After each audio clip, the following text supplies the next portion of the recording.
سلام البنات، كي دايرين؟ بخير؟ امور ديالكم بخير؟ هانيين؟ الامور مزيانه؟ الله يسهل عليكم. اليوم جيتكم بواحد الوصفه ان شاء الله راه كلشي تيعرفها. الحامض مصير، حامض اللي غنديروه على الطريقه ديال حلو معسل. المهم انا عندي هنايا واحد 2 كيلو، ولكن انا غنصايب غير كيلو ان شاء الله. غنصايب غير كيلو، الطريقه ديالو كيلو ديال الحامض. وعندي هنايا 150 غرام ديال سنيده، وعندي 4 ديال الملح، وعندي الماء مغلي وبارد، مغلي وبارد، والقرعه ان شاء الله فين غادي نديروها. دابا كيما تتشوفوا البنات، الحامض من تمشيو تاخذوه تبارك الله ما شاء الله عليكم، راه عارفين تشريو، تكون الجلده ديالو رطبه، ياك تكون الجلده ديالو رقيقه. ملي الا كانت غليظه ولا المهم كانت غليظه وكانت الحامضه قاصحه، بيتوه شويه في الماء باش يرطب لكم، بيتوه ليله كامله ولا المهم النهار كامل، ولا ديروا واحد شويه ديال الماء مغلي وخويو عليه 1 ساعه ديال المكانه ولا 2 سوايع. مهم غير بين ما ترطب ديك القشره وحيدوه. من بعد تيرطب تنحيدوه، تنمسحوه مزيان، تنشفوه من الماء بحال هكا، وتنحيدوا ليه هذا الرويص، هذا الراس ضروري خصو يتحيد هكا. المهم هاد النبات هادي تتكون فيها سميتو، تتكون فيها الورده. تنكملو ونعاودو نرجعو.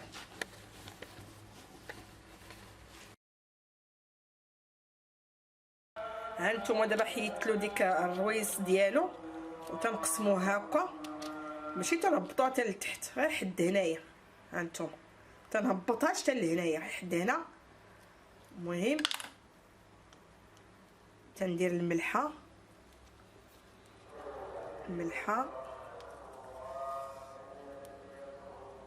وتندير السنيده.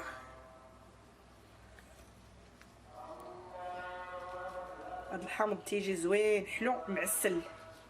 ها نتوما وتنحط في القرعه. مهم تنزيد وتنبقى نورق الحامضات وحده فوق وحده مع الضغط. الملحه تتحلو على 2 جوايه، اللي تدير الملحه اللي تديروا ديال السنيده.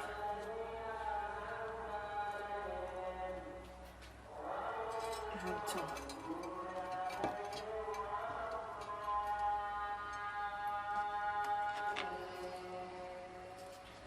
على قلت الله اكبر. يا ربي سهل الامور على جميع المسلمين كامله.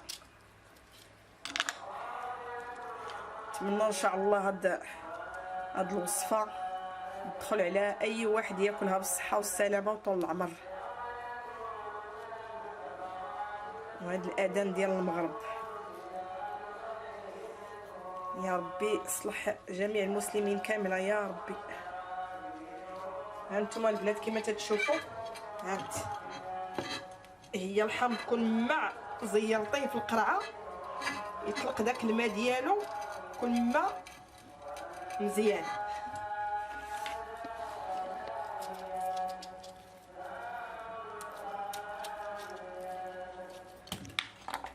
دابا ندير شي وصفات اخرين ان شاء الله ديال الحامض من غير هذا اللي ما فيهش السنيده. كاين وصفات كثيره، نتمنى ان شاء الله يعجبكم هذا الحامض ان شاء الله.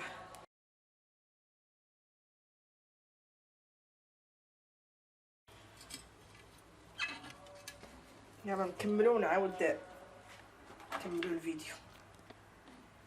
هانتوما البنات من بعد ما كملت الحامض، هانتوما دكنتو مزيان في القرعه تطلق هذا الماء ديالو. ها حيت الحامض خصو يتزير في القرعه مزيان. وديك الملحه اللي شاط ليا درتها انا، غير انا راه ما درتش كيلو، درت 2 كيلو. والطريقه ديال الكيلو راه عطيتها لكم، قلت لكم 150 غرام ديال سنيده و4 ديال الملح، ويطرو ديال الماء يكون طايب مخرج السبوله يكون بارد. انا دابا غندير 2 يطرو. نتوما المهم الطريقه اللي عطيتكم انا ديروا نتوما كيلو يطرو ديال الماء، 150 غرام ديال سنيده، 4 ديال الملح، ياك. من بعد ما ساليتو انا دابا غادي نعمر عليه الماء وفوق القرعه غندير واحد المعلقه ديال زيت العود، حيت انا هاد القفاله عندي غير عاديه، ما عنديش دوك القفالات اللي فيهم الجلده. من بعد داكشي غتسدو عليه وتخليوه في واحد البلاصه مظله مده 15 يوم ان شاء الله يوجد. تنعاود عاوتاني ندير لكم واحد الوصفه اخرى ديال شي 2 وصفات ولا 3 ديال الحامض، راه وصفات كثيره. صافي